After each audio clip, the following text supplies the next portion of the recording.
मुझे नहीं लगता कि व्यक्तिगत सुख, आराम या धन दौलत जैसी चीजों का तुम्हारे जीवन में कोई विशेष स्थान है। तुम भीड़ के बीच अकेले रहने के लिए जन्मे हो, गहराई से प्रेम किए गए लेकिन कम ही समझे गए।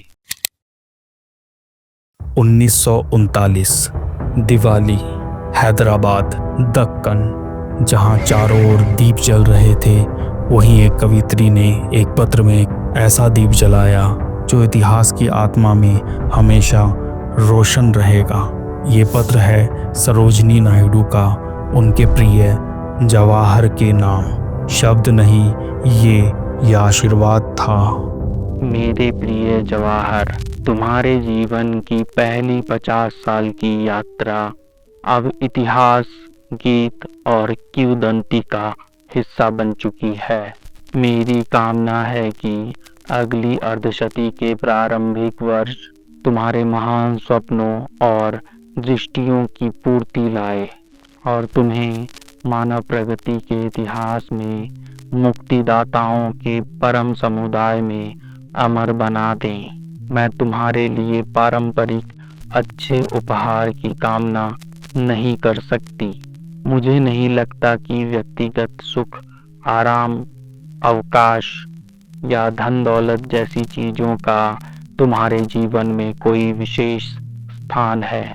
दुख, पीड़ा, बलिदान, क्लेश, संघर्ष, हाँ, यही तुम्हारे जीवन के पूर्व निर्धारित उपहार हैं। पर मैं जानती हूँ तुम इन्हें किसी तरह परम आनंद, विजय और स्वतंत्रता में बदल दोगे। तुम भीड़ के बीच अकेले रहने के लिए जन्मे हो, गहराई से प्रेम किए गए लेकिन कम ही समझे गए। तुम्हारी जिज्ञासु आत्मा को अपना लक्ष्य मिले और वो गौरव तथा सौंदर्य के साथ आत्मदर्शन कर सके, ये मेरी कामना है। मैं 17 को आगरा और 19 को सुबह 2:32 पर पवित्र प्रयाग पहुंचूंगी।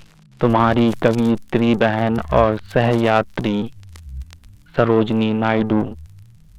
एक बहन की ये वाणी आज भी हमें ये याद दिलाती है कि सच्चा नेतृत्व सुख सुविधाओं में नहीं बल्कि संघर्ष और बलिदान में ढला होता है। सरोजनी नायडू ने नेहरू को जिस रूप में देखा, वो केवल एक व्यक्ति नहीं बल्कि एक युग का प्रतिनिधि था।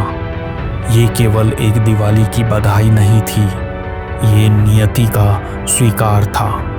मिलते हैं अगली कड़ी में, जहां पत्र नहीं प्रतिरोध होगा। जय हिंद।